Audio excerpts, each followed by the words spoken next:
everyone, this video is the part of our premium content. अगर आप economics से related किसी भी एग्जाम की तैयारी कर रहे हैं, B it academics B it competitive, चाहे आप इकोनॉमिक्स ऑनर्स कर रहे हैं या एमए कर रहे हैं, किसी भी यूनिवर्सिटी से, UGC NET, economics optional, Indian economic service, इन सब कोर्सेज की प्रिपरेशन आप हमारे ऐप के साथ कर सकते हैं. For more detail check out the link in the description. हमारे जो ऐप है उसका लिंक आपको डिस्क्रिप्शन में मिल जाएगा. For more free content, you can download the app or you can directly WhatsApp at the given number below and enjoy the lecture. Properties of indifference curve.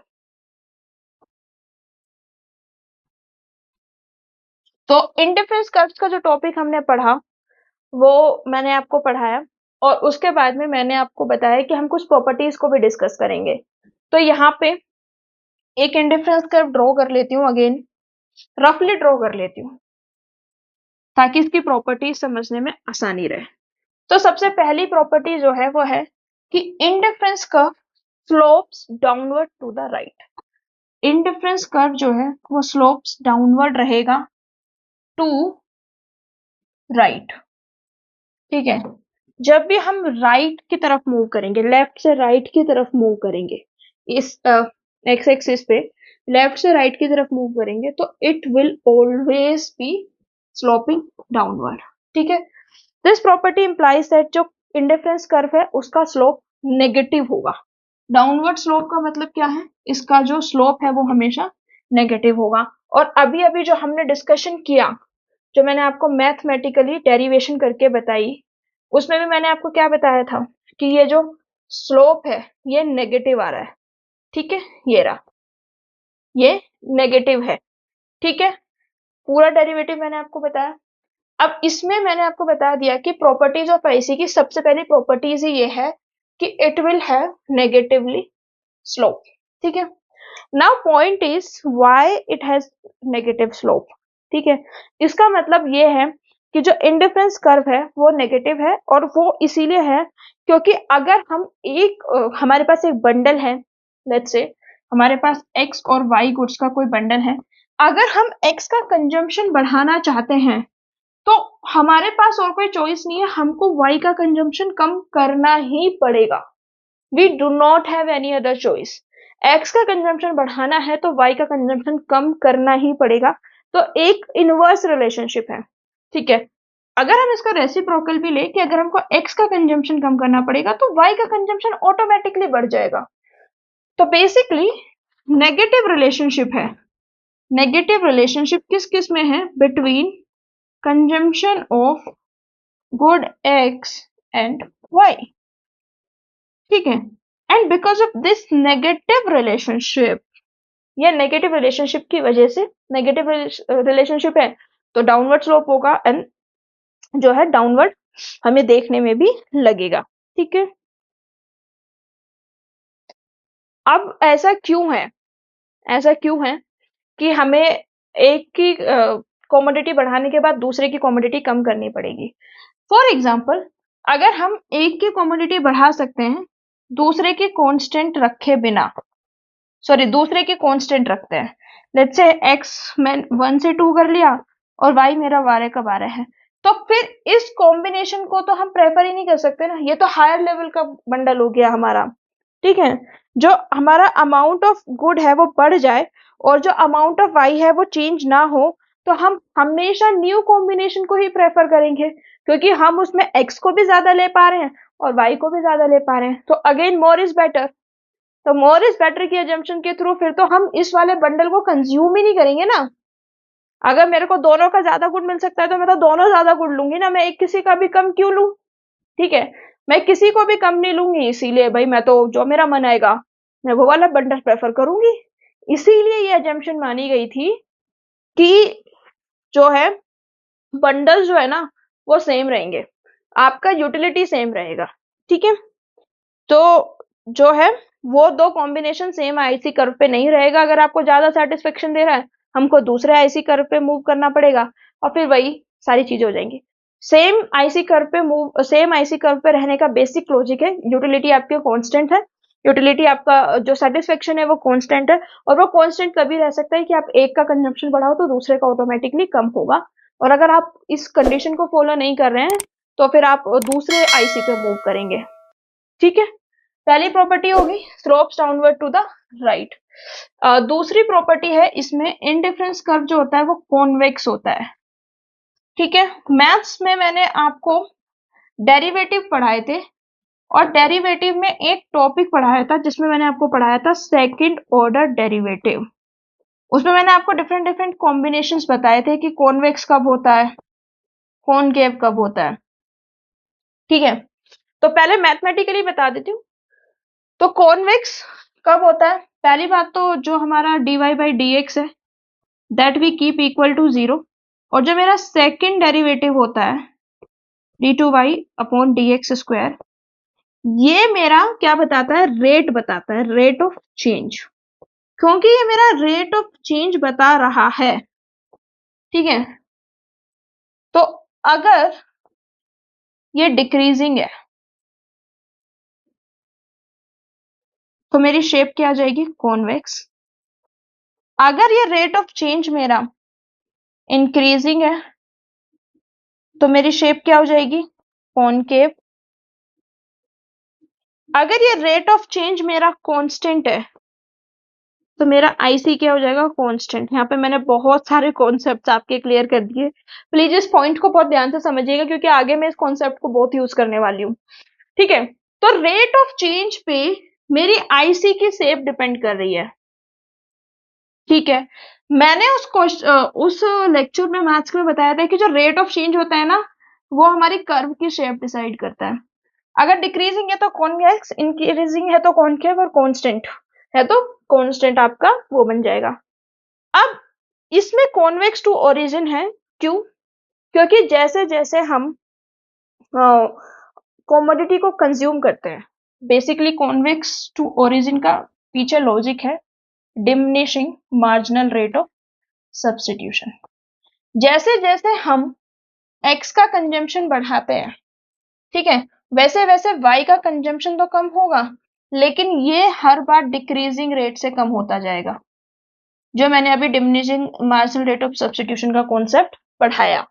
ठीक है, तो बेसिकली क्या है कि जो इंडिफरेंस कर्व है वो यूजुअली कॉन्वेक्स होते हैं ओरिजिन के, और ये रिलेटिवली फ्लैटर होते हैं राइट हैंड साइड पोर्शन में rather than left hand side portion में।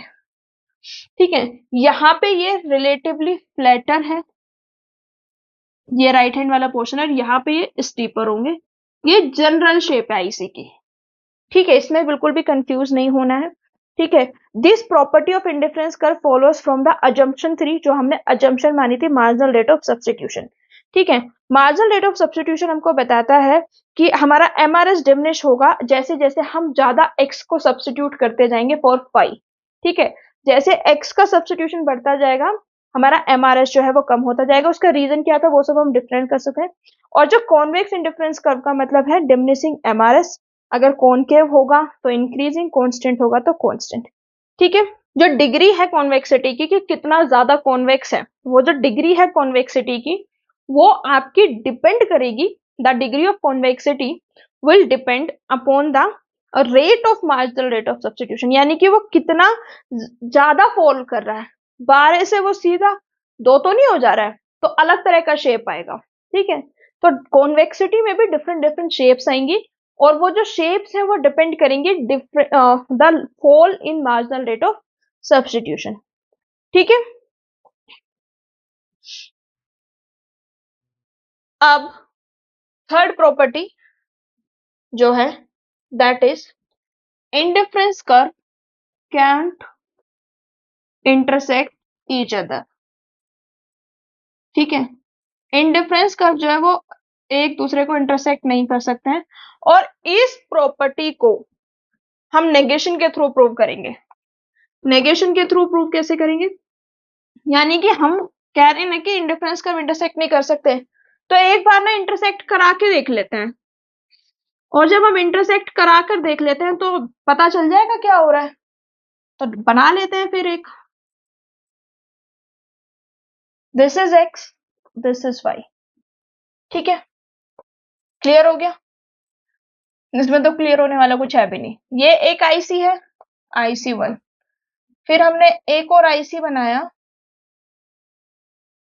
IC2, और इन दोनों को इंटरसेक्ट करा दिया।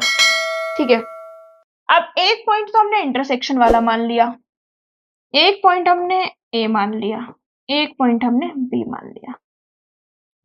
ठीक है, यानी कि पॉइंट सी जो है, पॉइंट सी कॉमन है, पॉइंट सी IC1 पे भी है और पॉइंट सी IC2 पर भी है। अब ना इसको थोड़ा सा ड्रॉ करके देखते हैं। लेट्स से एक कंज्यूमर जो है हमारा वो IC1 पर है, तो IC1 पे वो कितना एक्स कंज्यूम कर रहा है, इतना एक्स कंज्यूम कर रहा है और इतना वाई कंज्यूम कर रहा है। Clear? Now let's say consumer C पे मूव कर जाता है, तो अगर वो बी से सी पे मूव करेगा तो ऑब्वियस सी बात है उसका एक्स का कंजम्पशन जो है वो कम हो गया, लेकिन उसका वाई का कंजम्पशन बढ़ गया। सिंपल रूल फॉलो हो रहा है। ये तो हम अभी तक पढ़ते आ रहे थे, किसी का कंजम्पशन कम होगा तो किसी का बढ़ेगा।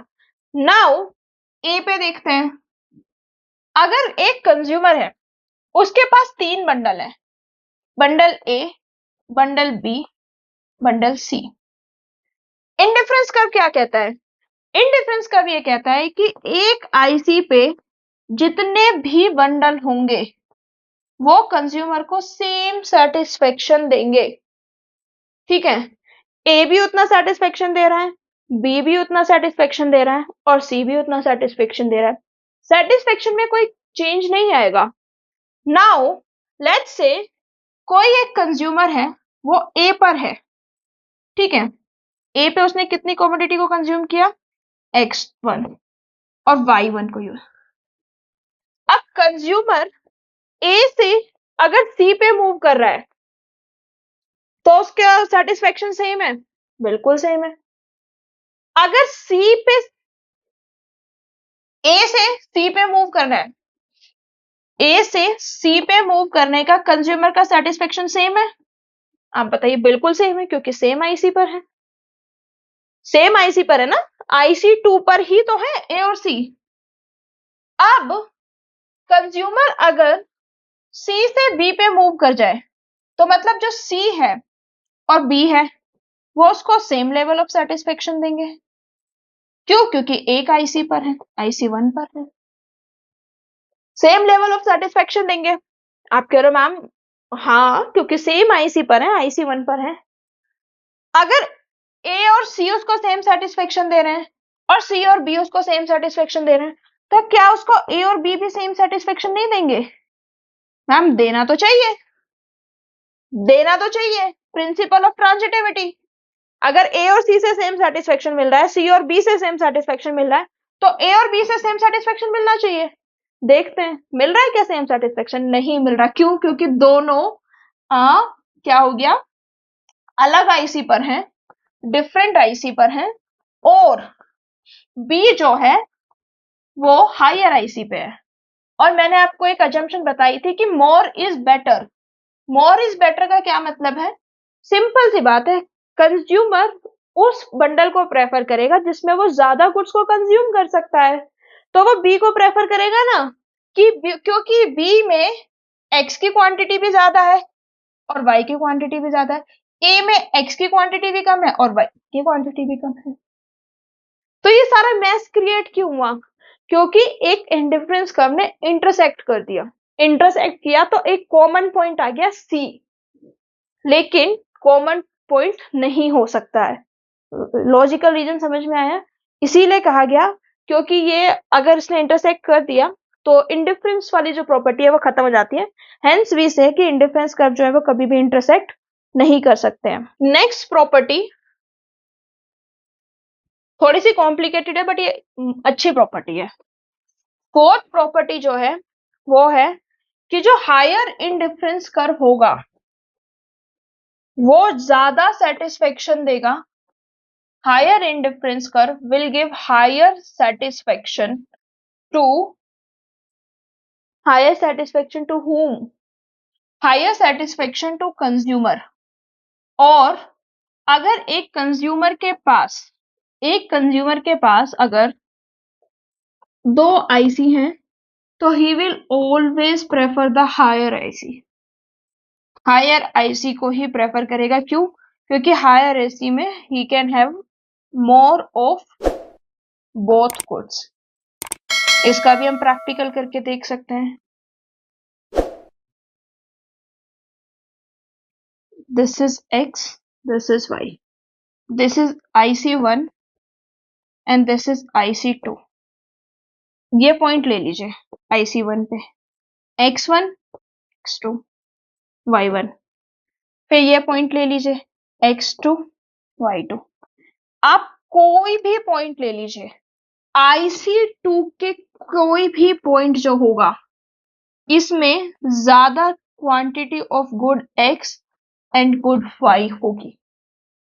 क्योंकि इसमें ज्यादा quantity of good X and good Y है, that is why it is said कि more is better and a consumer will always prefer higher IC। ठीक है। Higher indifference curve will represent a higher level of satisfaction, lower level of indifference curve मतलब lower satisfaction। अब इस case में उसको IC1 से इतना satisfaction नहीं मिल रहा होगा जितना उसको IC2 से मिल रहा होगा। IC2 जो है वो ज्यादा satisfaction देगा कंपेरिजन टू द IC1। जो कॉम्बिनेशन है वो हायर IC पे हमेशा प्रेफर किए जाएंगे rather than lower IC। ठीक है। These are the properties which are very important and I think ये आपको मैं फिर से रिकॉल करा देती हूँ। There are 4 properties of indifference curve. सबसे पहली प्रॉपर्टी जो थी वो कर्व डाउनवर्ड स्लोपिंग रहेगा टू द राइट। कर्व डाउनवर्ड स्लोपिंग क्यों रहेगा? क्योंकि जो कंजम्पशन है वो अगर एक गुड का बढ़ेगा तो दूसरे का कम होगा ही होगा। Convex to the region because of diminishing marginal rate of substitution. Can't intersect each other, negation के थ्रू प्रूव किया क्योंकि एक absurd कंक्लूजन पे हम पहुंच गए थे। and then higher IC means higher satisfaction to the consumer। I hope इतना आपको क्लियर हो गया होगा। अब हम डिफरेंट ICs को पढ़ेंगे जो एक कुछ केसेस हैं, perfect substitution, perfect complements, good bads, neuters, इन सब के then satiety point and bliss point को हम पढ़ेंगे। That's it for today's lecture guys. I just hope कि आपको आज का वीडियो बहुत अच्छा लगा होगा। अगर आपको वीडियो अच्छा लगा है तो like it, share it, subscribe to the channel. Please subscribe करके जाइए क्योंकि I have seen in my analytics कि आप लोग वीडियोस देख लेते हैं, सब्सक्राइब नहीं करते हैं। Please make sure to subscribe and hit the notification bell ताकि नेक्स्ट टाइम जब भी वीडियो अपलोड करूँ वो जल्द से जल्द आपको मिले। I have target of finishing each and every topic of economics. Until next time, I see you again. Keep loving us. Thank you so much.